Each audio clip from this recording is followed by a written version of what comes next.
chain of events, cause and effect.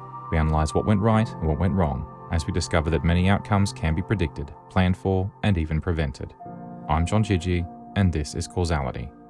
This episode is brought to you by Manytrix, makers of helpful apps for the Mac. Visit manytrix.com/pragmatic for more information about their amazingly useful apps. We'll talk more about them during the show.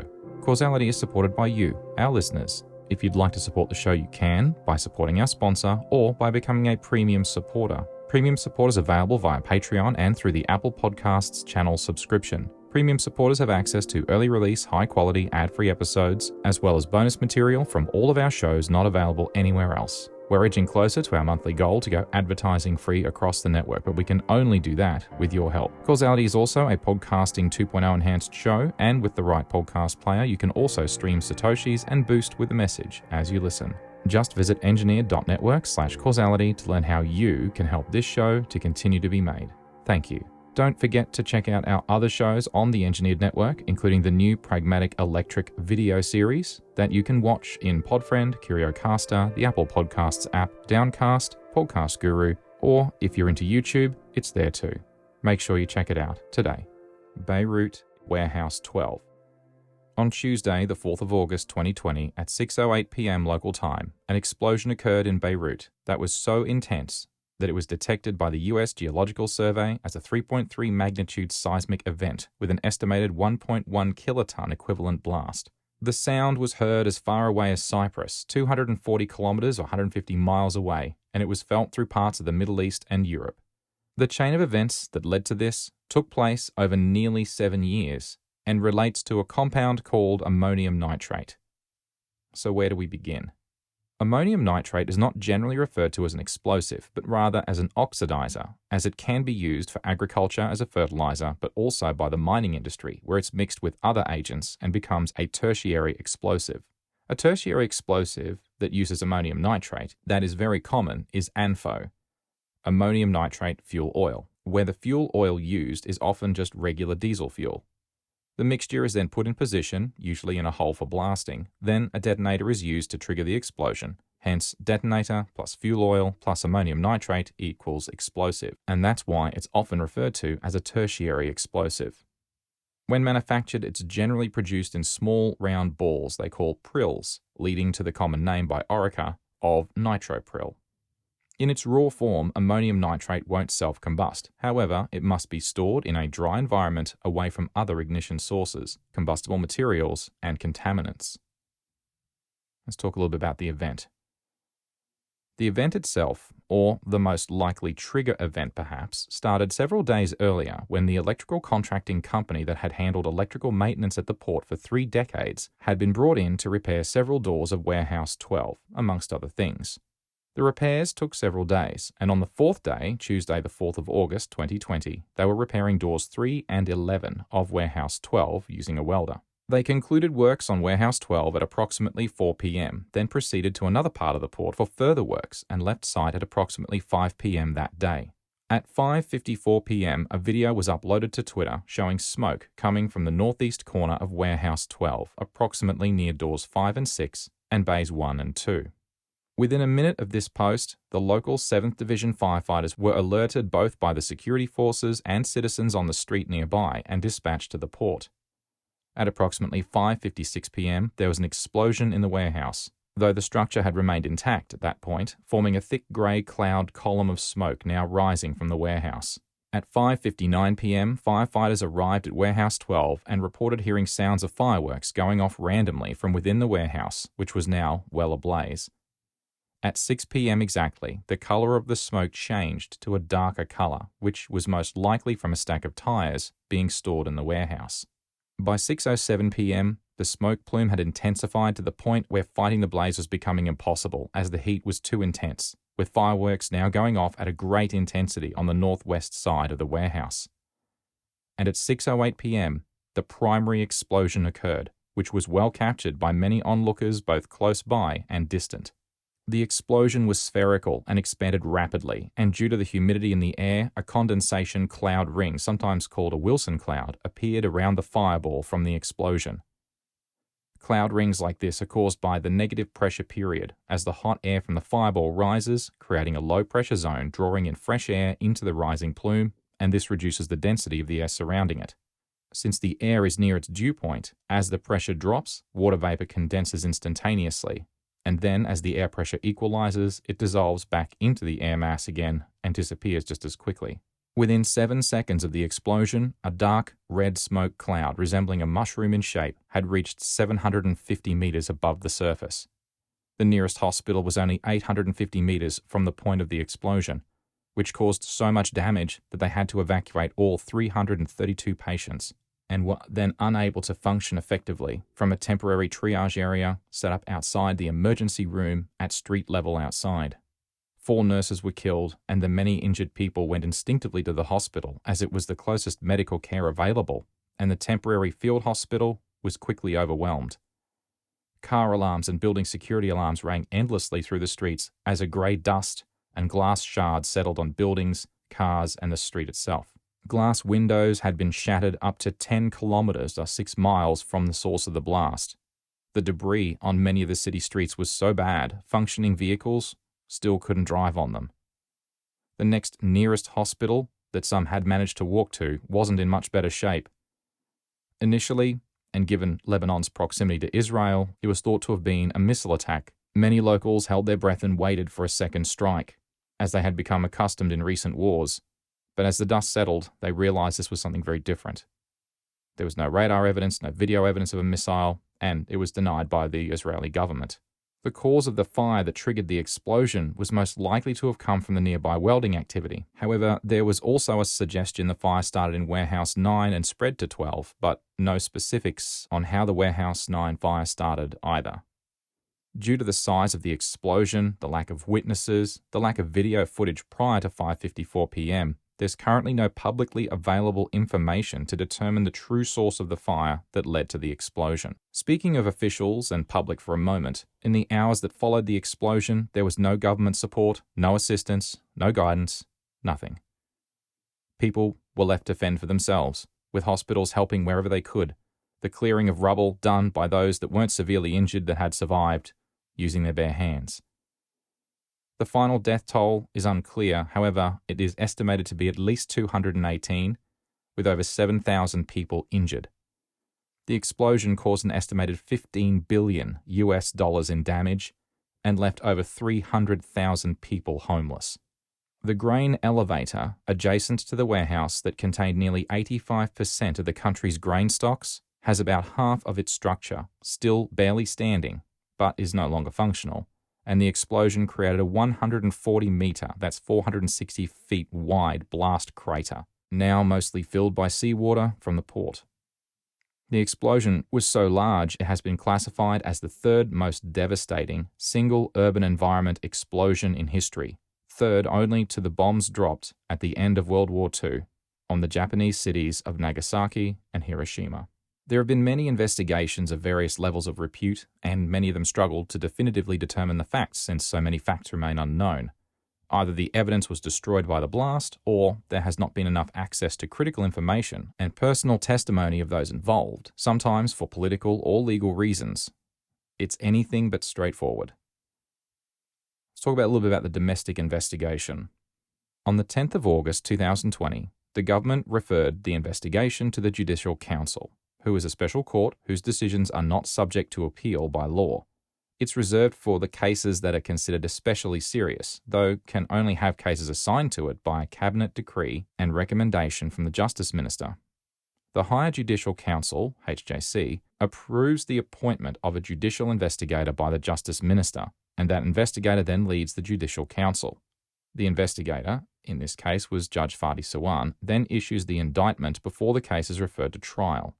The HJC consists of 10 people, of which 8 are appointed by the government, whose actions were potentially under investigation, and hence lacked independence, both individually and the HJC funding itself also came directly from the government. Sawan brought charges against 37 people in total, detaining 25 initially, though these were a mixture of customs, port and security officials, as well as employees of the electrical contracting company involved with the welding repairs. When Sawan included in a letter to Parliament in November 2020 requesting further investigation into 12 current and former ministers, the Speaker of the Parliament dismissed all of the allegations and refused to act. Ministers have legal immunity and can only be prosecuted by a Supreme Council for trying President and ministers. The Council requires a 2/3 vote in Parliament for this to be formed. Unsurprisingly, this has never occurred at any point in history. Having failed, Sawan charged caretaker Prime Minister Hassan Diab and 3 former ministers, Ghazi Ziaita, Ali Hassan Khalil, Youssef Fanianos, with criminal negligence related to the blast. Diab, Ziaita, Fanianos, and Khalil refused to appear for questioning. The caretaker Interior Minister, Mohammed Fahmy, said that he would not ask the security forces to arrest them even if warrants were issued. On the 18th of February 2021, Judge Fadi Sawan was removed from the case on suspicion of a lack of impartiality, based in part due to disrespect of parliamentary immunity, but also in part due to his receiving 13 million Lebanese pounds in compensation as his home was damaged in the explosion. That's about $8,600. And that wasn't uncommon with thousands of damaged homes in Beirut at that point. The newly appointed judge didn't get any further, really. I mean, I could go on, but you get the idea. The Federal Bureau of Investigation performed its own investigation after being invited to Beirut by Lebanese authorities, which sought to determine a more precise quantity of ammonium nitrate that exploded and whether it was likely to have been intentional or unintentional. Their conclusion was that a total of 552 tons of ammonium nitrate contributed to the blast, with the remaining 2,198 tons either remained non-combusted or absent entirely, stating, and I quote, "It is not logical that all of them were present at the time of the explosion." End quote. Various officials during the investigation had suggested that much of the ammonium nitrate had actually been stolen in the 6 years it had been present in Warehouse 12. Having said that, the report's findings have been heavily disputed based on the size of the blast radius and damage incurred relative to other known blasts of a similar magnitude. Either way, the FBI investigation was not as extensive as some of the others. In the days following the explosion, the French forensic police attended Beirut as well, and left a few weeks later. Whilst they submitted their report to Lebanese officials, to date, their results have not been publicly released. Forensic Architecture also did an analysis. They are a research agency based at Goldsmiths at the University of London, and were invited to investigate by Madamas, a media organisation based in Egypt, and put all of their findings online for public consumption. They used publicly available information, including 3D maps of the city, and correlated the video footage taken of the event to accurately trace back the location of the explosion and each of the smoke plumes leading up to the explosion. They assumed, without any other definitive evidence, that the entire quantity of ammonium nitrate was present, as the photo evidence publicly available did not show over the top of the bags seen from that camera angle. The video they produced was instructive and helps visualize what happened. There's a link in the show notes. It goes for 12 minutes and well worth a look. So where do we begin? On the 19th of November 2013, a cargo ship called the Rosas arrived in Beirut carrying approximately 2,750 tons of ammonium nitrate. On the manifest, it was bound for Mozambique, where the ammonium nitrate was to be delivered to a Mozambique explosives maker, Fábrica de Explosivos. Specifically, it was high-density ammonium nitrate, nitropryl HD, in 1,000 kilogram flexible intermediate bulk containers, or FIBC, bags. Manufactured by Rustavi Azot LCC of Georgia, the country in the Middle East that borders with Turkey, northeast of Lebanon. The technical datasheet describes nitropryl HD as a, and I quote, security-sensitive material consisting of a low-density porous white to off-white prilled grade of ammonium nitrate, NH4NO3 ammonium nitrate, composed of 99% ammonium nitrate with a total nitrogen mass of 34%, end quote. The MSDS states, that's Material Safety Datasheet, nitropryl storage requirements should be kept dry, away from any ignition or heat sources, and stored in areas that are well ventilated, end quote. What we know about the warehouse comes mostly from external imagery of the building, from map views and such, and the bulk of the information about what was inside the warehouse comes from a series of photos taken in the months prior to the explosion. Leaked photographs taken in January 2020 and first published by the New York Times, as well as a video taken on the 18th of December 2019 by news outlet Al Jadid, remain our best known information about what was stored inside the warehouse, though its contents could have been changed in the intervening months. The photos and video clearly show torn bags with leaking ammonium nitrate powder being clearly contaminated on the ground, and using these, along with content from local media stories, the forensic architecture investigators created a rough layout of what was likely being stored in Warehouse 12 leading up to the explosion. Approximately 1,000 tyres in Bay 3 between doors 4 and 5 at the northeast corner, approximately 23 tonnes of fireworks in Bay 2 near door 7, on the northwest corner, approximately 2,750 tonnes of ammonium nitrate, taking up bays 5 through 9 and covering doors 3, 4, and 9. Other items were present, but in unknown locations. Approximately 50 tonnes of ammonium phosphate, approximately 5 tonnes of tea and coffee, approximately 5 rolls of slow-burning detonator cord. Let's talk a little bit about regulations first. Lebanese regulations about storing dangerous goods aren't specific in the area in question, so let's look at some other country standards instead. We'll start with Australia. In Australia, ammonium nitrate in different forms is collectively referred to as security-sensitive ammonium nitrates, or SSANs for short. A license is required for storing any quantity greater than 3 kilograms under the explosives regulations for performing anything from buying and selling, transporting, manufacturing, and of course, storing it. Without going through the entire safety notice, suffice it to say it covers minimum distance from populated areas, facility security requirements, separation from other chemicals, and lots more. This sentence about fire prevention is key, and I quote, "The probability of a fire and an explosion is very low if stringent attention is paid to good housekeeping and fire prevention." End quote. In the United States, the Environmental Protection Agency released an advisory, Safe Storage, Handling and Management of Ammonium Nitrate, and it states, and I quote, "Protect piles of ammonium nitrate from absorbing moisture from humid air by covering them with water-impermeable sheeting or by using air conditioning." End quote. It's strange that it's carried in bags, though the intent is for short-term storage during transport, not long-term storage, I suppose. It goes on to say, and I quote, "Dust-producing organic materials, such as grain, seeds, and sugar, should not be stored near ammonium nitrate. Some metal powders, such as aluminium powder, are equally dangerous. Ammonium nitrate should be stored so as to ensure it is not contaminated by gasoline, diesel, or other fuels, and is not subject to high heat, even in one small area of a large stockpile, or water infiltration." End quote. The problem with contamination from any of those items is it makes ammonium nitrate up to 4 times more susceptible to an explosive reaction, which I'll explain shortly. Other parts of the world have similar regulations for strict handling and storage, coupled with licensing and inspection regimes.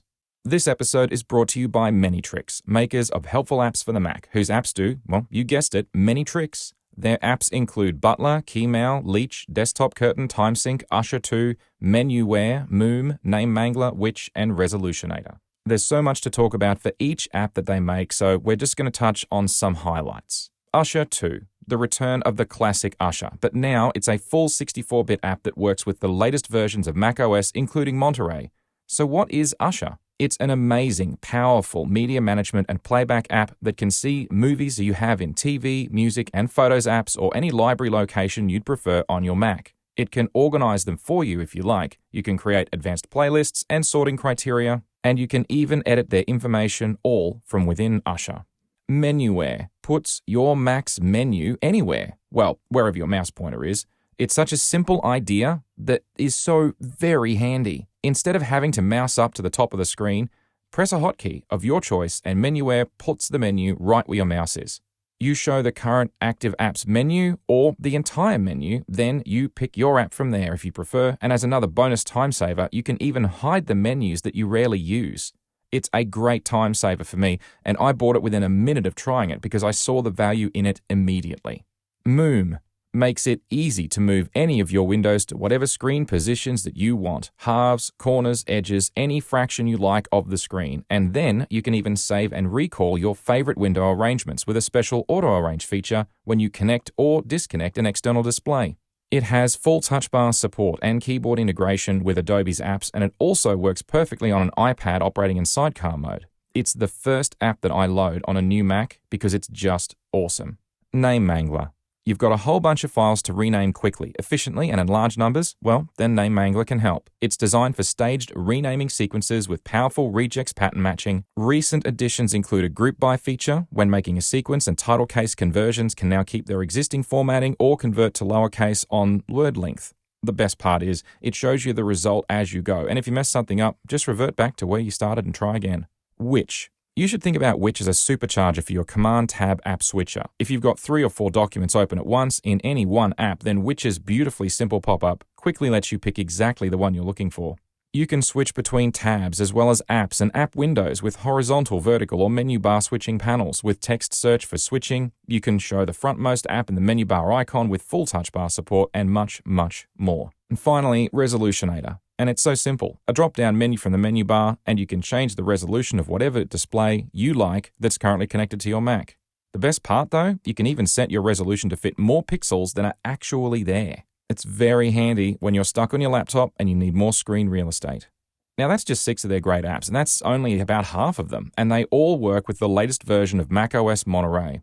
All of these apps have free trials that you can download from manytricks.com/pragmatic, and you can easily try them out before you buy them. They're all available from the website or through the Mac App Store. However, if you visit that URL, you can take advantage of a special discount off their very helpful apps exclusively for Engineered Network listeners. Simply use Causality25. That's Causality the word and 25 the numbers in the discount code box in the shopping cart to receive 25% off. This offer is only available to Engineered Network listeners for a limited time, so take advantage of it while you can. Thank you once again to Manytricks for sponsoring the Engineered Network. So now let's talk a little bit about contamination. A report on Orica Kooragang Island by the consulting company GHD stated the following, and I quote, "Heated ammonium nitrate will decompose and release vapors, which, if confined, leads to increased pressure and greater sensitivity to detonation. While the pressure required is 80 atmospheres, this can be reduced by the presence of contaminants. This can reduce the pressure required for detonation to 20 atmospheres." End quote. When we talk about atmospheres with explosives, it refers to atmospheres of pressure. One standard atmosphere is 101.325 kilopascals, so 20 atmospheres is about 2 megapascals, and 80 atmospheres is about 8.1 megapascals. So you can roughly take the number of atmospheres, divide by 10, and that is the pressure roughly in megapascals. So ultimately, the questions here are, was the ammonium nitrate likely to have been contaminated by moisture, being, 30 meters, about 100 feet from the water, with an average summer temperature of more than 30 degrees Celsius, that's 86 Fahrenheit? I think definitely, after 6 years of storage there, that's a given. Was the ammonium nitrate at least partially contaminated by powder from the grain elevator that was only 40 meters, that's 130 feet away? Well, the warehouse wasn't very well sealed, and between prevailing wind direction at some times of the year, loading and unloading of the grain, there's little doubt in my mind that the warehouse would have had grain dust infiltrate it many, many times. Were the bags of ammonium nitrate covered in any kind of protective material? No. The photos taken of them months prior show a haphazardly stacked collection of partly slumped bags strewn all over the place. Many of them were partly opened and exposed. A definite no.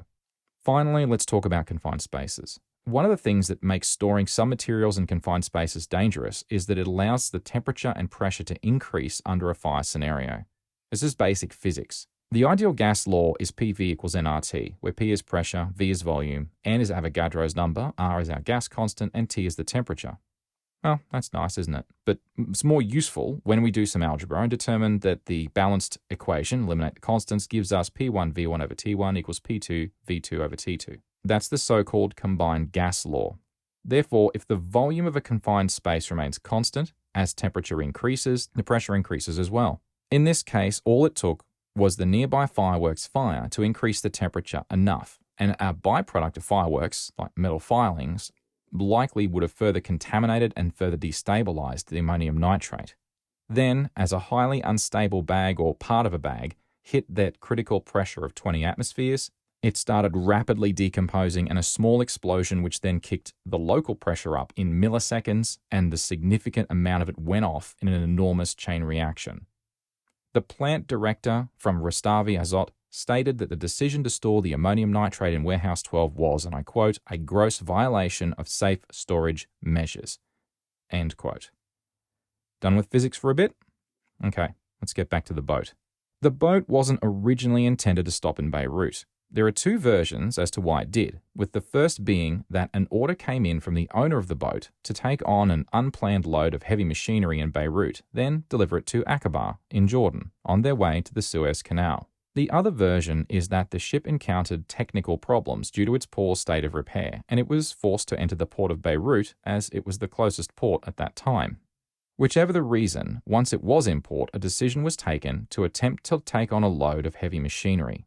However, when the machinery was stacked on top of the cargo doors on the ship, it caused them to buckle, and they stopped loading as a result. This began a legal dispute with the port regarding port fees, which led to authorities impounding the vessel, and it ended up being for 11 months. The ship itself was not very well maintained, and whilst it was considered to be seaworthy when it entered the port initially, it ended when the ship was judged to be unseaworthy, with an inspection finding, and I quote, significant flaws in the ship hull, end quote. The port seized control of the Rosas on the 4th of February 2014 due to a claimed $100,000 of unpaid fees that had climbed due to prolonged time in port, as well as refusing, or in this case being unable, to take the heavy machinery cargo many months before.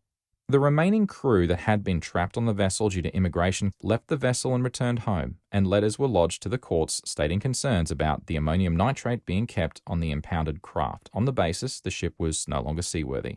By the 13th of November 2014, the ammonium nitrate was all offloaded at the port following a judicial order to unload the cargo into Warehouse 12, pending another overriding judicial decision to determine how to remove the ammonium nitrate then from the warehouse.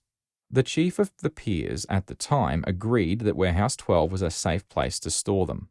On the 27th of June 2014, the director of Lebanese customs at that time, Shafik Meri, sent a letter to an urgent matters judge asking for a solution to what to do with the ammonium nitrate. Subsequent customs officials sent 5 more known letters. On the 5th of December 2014, the 6th of May 2015, the 20th of May 2016, the 13th of October 2016, and the 27th of October 2017, each asking for direction and reiterating a warning that the material posed a danger. Some of the letters made suggestions including export the material, hand it over to the Lebanese army, or sell it to a privately owned Lebanese explosives company. In other words, do something with it. One of the letters sent in 2016 stated, and I quote, "In view of the serious danger of keeping these goods in the hangar in unsuitable climatic conditions, we affirm our request to please request the Marine Agency to re-export these goods immediately to preserve the safety of the port and those working in it, or to look into agreeing to sell this amount." End quote. In 2015, Mr. Hassan Ritan issued a report about the contents of Warehouse 12 to the Minister of Public Health, then to the Secretary to the Council of Ministers. That went nowhere. In February 2018, the Rosas itself sank, where she was moored in Beirut Harbour, though all of her contents had already been removed at that point.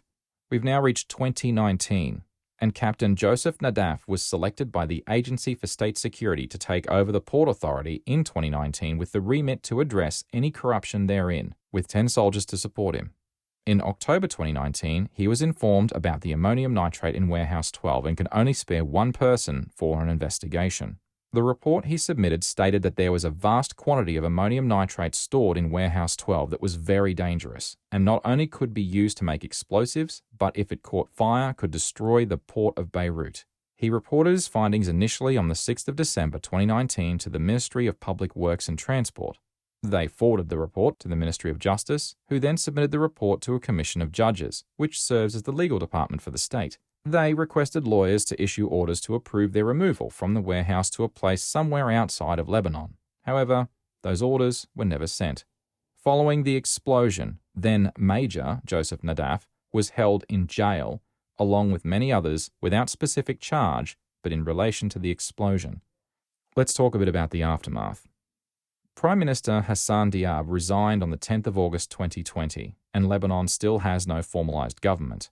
Major Joseph Nadaf was released from pre-trial detention on the 15th of April 2021.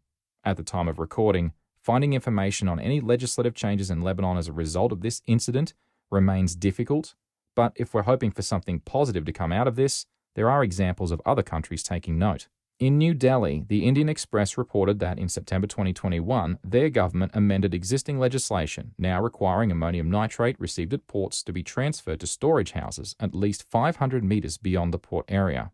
In addition, the changes permitted the auction of seized ammonium nitrate and pushed for faster disposal.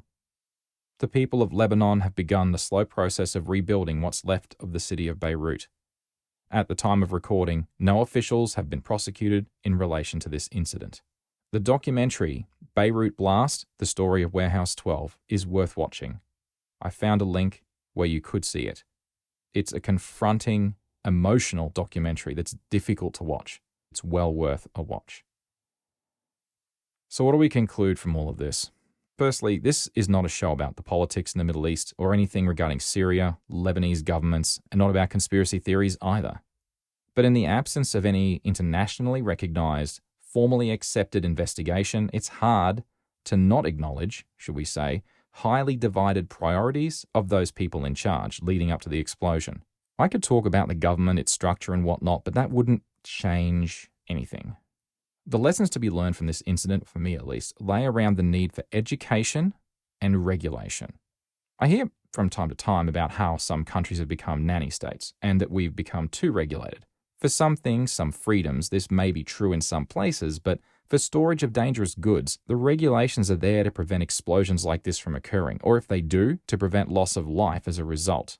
And these lessons have been learned before. The whole world over, this isn't new.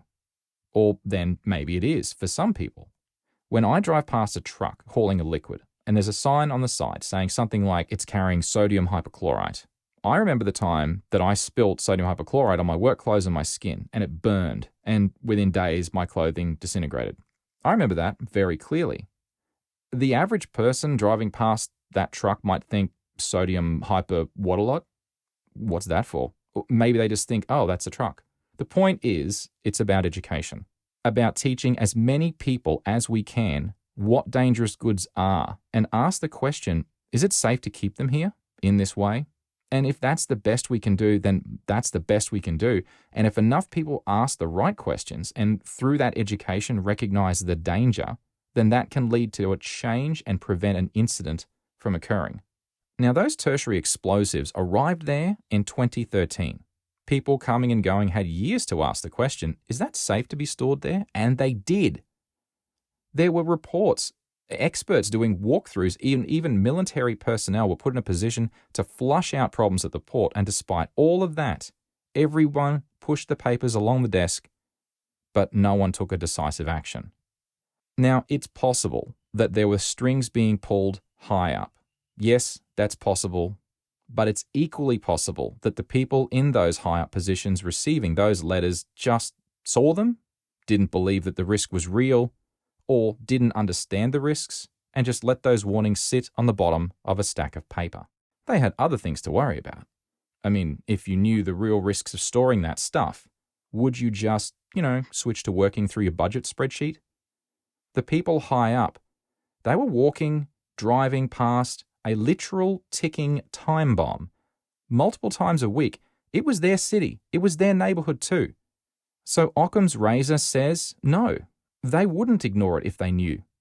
I think they really didn't understand what they had in front of them. I think they really, really didn't understand just how dangerous it was, because if they did, there's no way they would have let that slide for 6 years. No way known.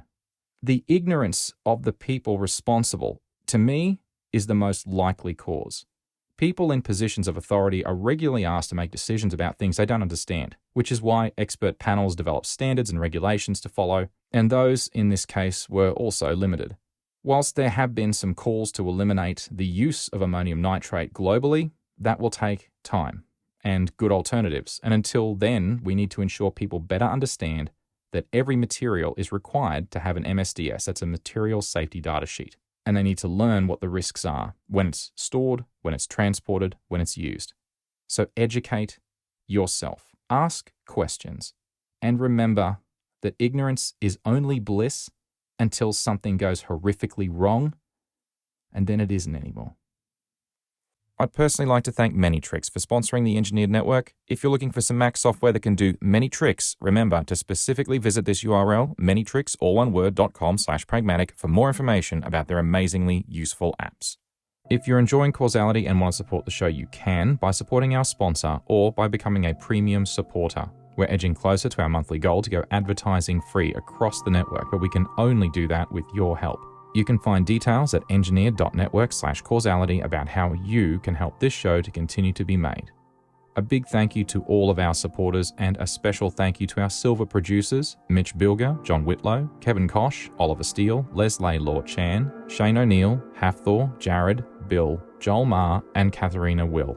And an extra special thank you to both of our gold producers, Stephen Bridle and our gold producer known only as R. Causality is heavily researched, and links to all materials used for the creation of this episode are contained in the show notes. You can find them in the text of the episode description of your podcast player or on our website. Causality is a podcasting 2.0 enhanced show, and with the right podcast player, you'll have episode locations, enhanced chapters, and real-time subtitles on selected episodes, and you can also stream Satoshis and boost with a message if you like. There's details on how, along with the Boostergram leaderboard on our website.